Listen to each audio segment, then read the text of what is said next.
Good idea. So we'll just go for it.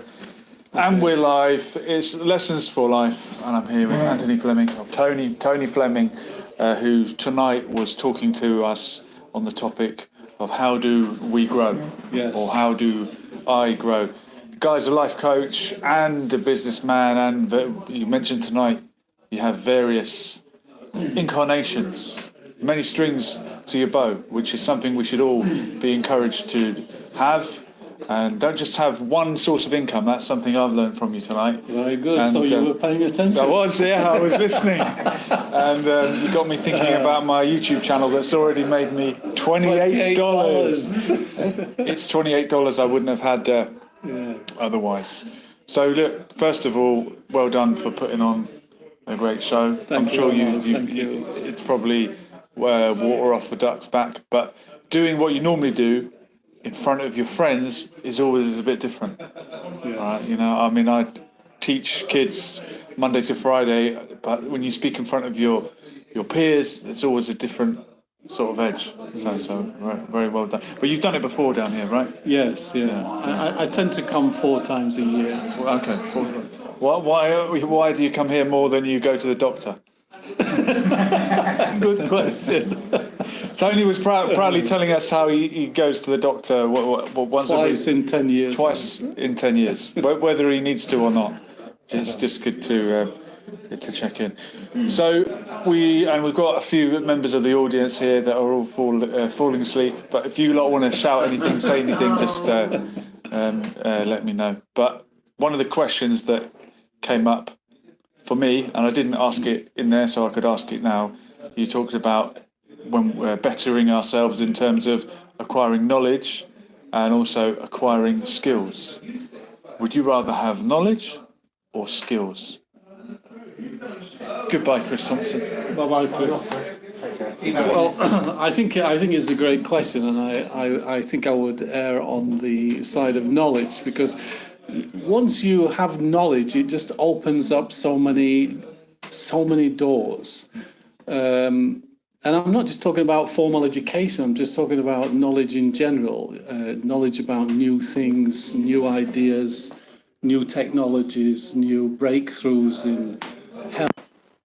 So to me, the acquisition of knowledge, and that can be through formal education, it can be through reading books, YouTube videos. The resources are endless these days. We have no excuse really for not knowing about a subject. So you prioritise knowledge over skills. What about wisdom? Wisdom? What about wisdom? Wow, wisdom, that is a good subject. Does wisdom come from knowledge? Because I think we live in an era when you can know all the facts. I can get any fact you want at the touch of a button. If someone knows it, I can find it out. Just Google it. It's like that joke. Knowledge is known tomato as a fruit. Wisdom is not put in a fruit salad. I like that. Very good.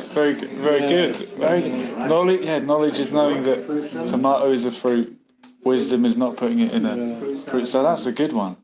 But I think wisdom is a different topic, isn't it? Because wisdom often comes through our experiences, through our experiences in life. Just telling someone to be wise, you can't just pretend to be wise if you're not wise. Usually the wisdom comes through your life experiences. And we mentioned that earlier in the evening, that as we go through life and we have all these various experiences, and often we may consider them as challenges or tests and so on, and that's how we grow. That's how our capacity increases and so on. So I always feel that the wisdom comes from those experiences. Mm-hmm. Yeah. And the wise man can play the fool, but the fool can't play the wise man. That's right, yes. So we can never judge. And I can't remember which philosopher said we must appear weak when strong and strong when weak. So it's good to keep your cards close to your chest. Yes. Going back to acquiring knowledge versus having a skill, what if you can't do anything with that knowledge?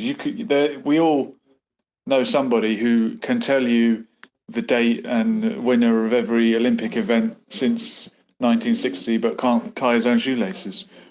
Some knowledge is just useless. So what is the kind of knowledge that you would strive to achieve, find out, discover? Well, the kind of knowledge that I would Acquire. to acquire is, personal development, spiritual education, business, business knowledge through interacting with successful business people. I'm also very much interested in health. There are many, many different breakthroughs. Some of the people that have come to my attention recently are Bruce Lipton, Joe Dispenza. Just to give an example, they talk about epigenetics, which is a revelation for most people, that most people feel that you have genes and those genes are passed on, and then you're a prisoner or you're subject to the influence of those genes, where epigenetics is about above the genes. And what they are saying, these two doctors, is that those genes are triggered by your environment, by your lifestyle, by your choices and so on. So you may have a brother and sister that have got the same genes, but one becomes activated and that person becomes very ill or gets cancer and so on. The other one has a very healthy life and lives to 100 years old. The difference is the choices they made and the lifestyle and the attitudes. So there's some very, very exciting things out there, to do with knowledge. Do you, in the nature-nurture debate, are you more inclined towards nature then? If you've been looking at genetics and epigenetics, what makes us who we are? Yeah, I am very much in favour of nature. I mean, I'm fortunate to live very close to the countryside, and most mornings I walk for 30, 40 minutes in nature. I also find that that's a very, very good time to connect with God. We all have different ways of connecting with our Creator. I may say formal prayers, but I also talk to God when I'm walking in nature. I talk to myself as I'm, in that environment and so on. I think, nature has a very, very healthy effect on us and on our health, not only our physical health, but our mental health. I was having a conversation with a Jewish friend on this channel on a recent video, and we were trying to square the circle of creationism versus evolution, and he brought up epigenetics as an argument for God divinely creating the universe, but that doesn't rule out the fact that perhaps we evolve. And that's going off slightly at a tangent, but I definitely think if you can find God in nature, and we were talking about spirituality, and people find it in different places. Some people find it in organized religion, but just walking in the countryside, taking in your surroundings, that is a form, or I think, of spirituality. You don't have to put a religious label on it. Yes. Also, tonight we read a quote that said, "Only education can bring out man's potential." I did ask you in there, but I'll ask you here again. Do you think education has to come from a script, from a doctrine, or can we find our own way in the world? Well, I think it can come from both. One of the lessons that an ex-client of mine gave me once, we were in a social gathering, and she saw me looking across this table and pondering. And she said, what are you thinking about?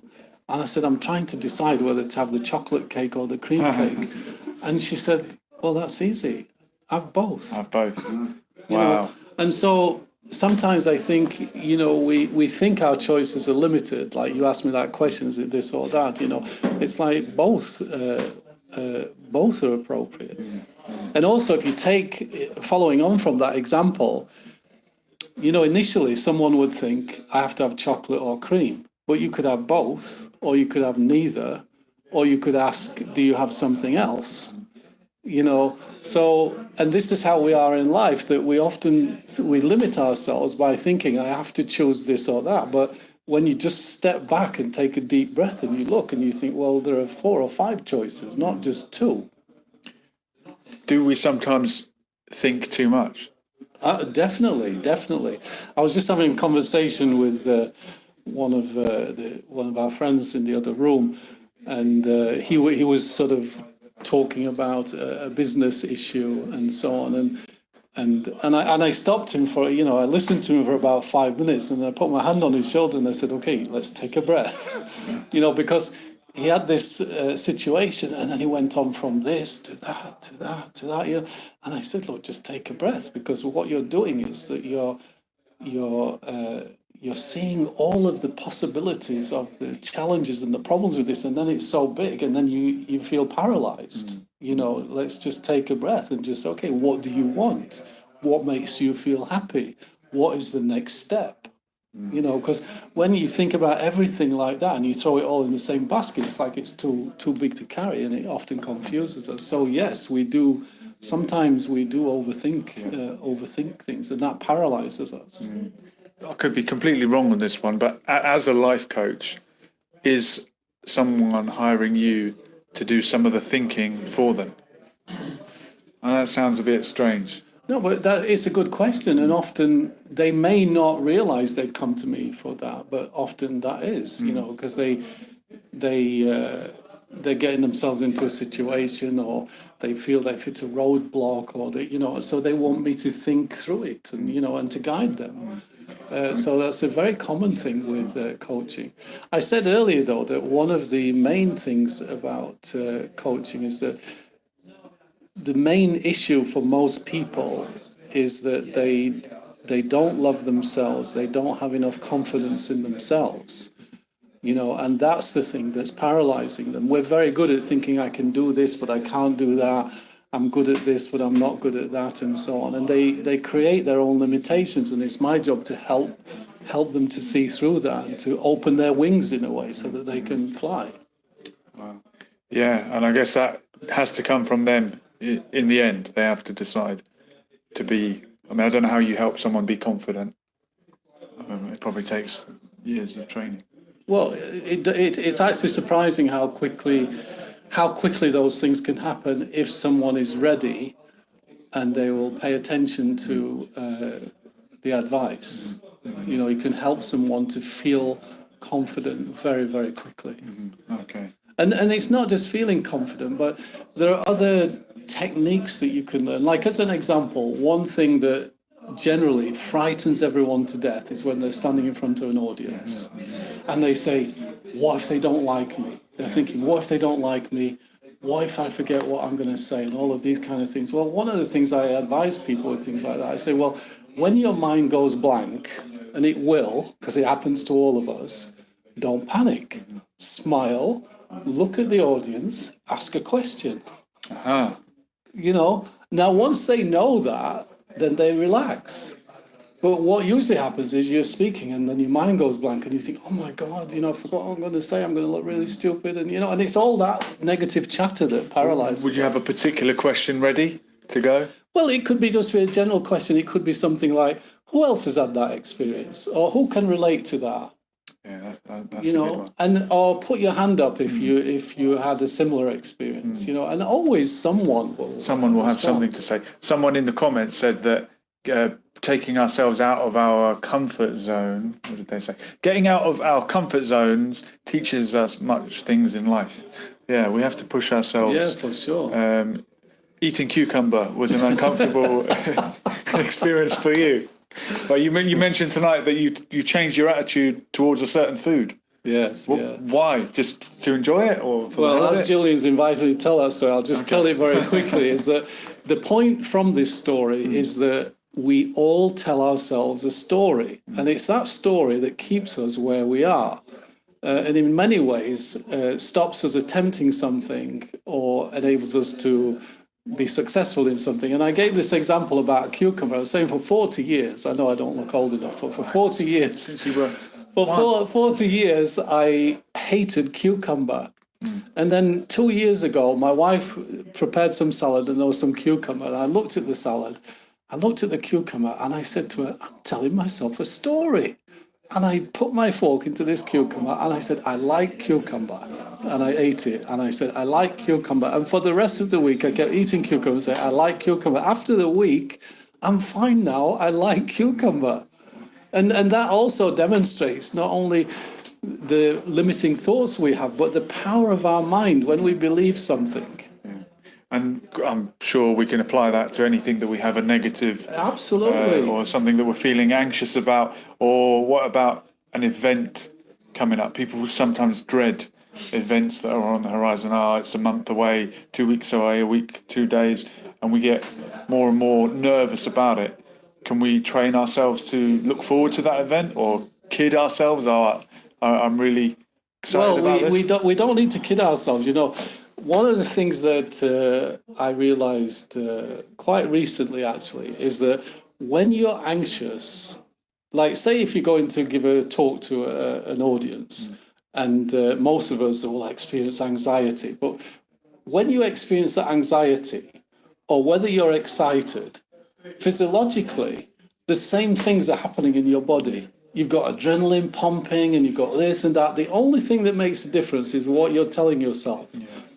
I'm really nervous or I'm really excited.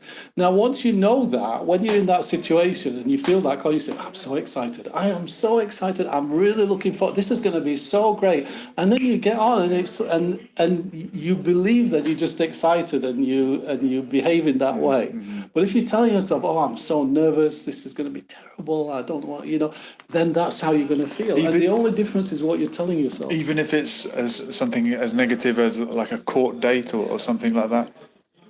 Yeah, because you could say, well, I'm going to have a friendly judge. I'm going to have an understanding judge. He's going to see my point of view. Or I'm going to come out of this having learned something. Yeah, I'm going to come out of this. I'm going to be wiser. I'm going to realize that it's not a good idea to break the law, or to do those kind of things, or whatever reason you're in the court. You can tell yourself positive things. Okay, well, look, I don't want to take too much more of your time, but Ali Khan says he has a question. So, Ali Khan, you have the final say of tonight. How do we do this come exam season? All right, Ali Khan's probably a student. How can we apply this to the student setting? We're going to wrap it up on 20 minutes, so you've got 2.5 minutes, if you want. Well, Ali, with regard to exams, first of all, just to accept, nobody really likes exams. Just accept that. But you can make yourself feel better. You can close your eyes, you can do some visualization, you can see yourself doing well in the exam. You can tell yourself things, the right answers are going to come to me. I'm going to feel inspired. The bit of knowledge that I need to answer the questions is going to come. Just fill your mind with all of this positive reinforcement and so on. And just take some breaths and get into it. And remind yourself that when you get anxious and you're really nervous about something, it impairs the functioning of your mind. And then you're probably not going to do so well. So just fill your mind with all this stuff. I'm going to do really well. I've studied hard. The right answers are going to come. I'm going to be inspired. I'm going to surprise myself. I'm going to do so well. Just try it. Just try it. Just prove it to yourself. Just try it with one of your exams. There you go, Ali Khan. And best of luck with that. Tony Fleming, thank you very much for chatting to me. I hope we'll get a chance to do it again. Right. And if anyone wants to find Tony Fleming, he's out there. You'll find him. Just search for Anthony Fleming coach, and I'm sure Google will find me.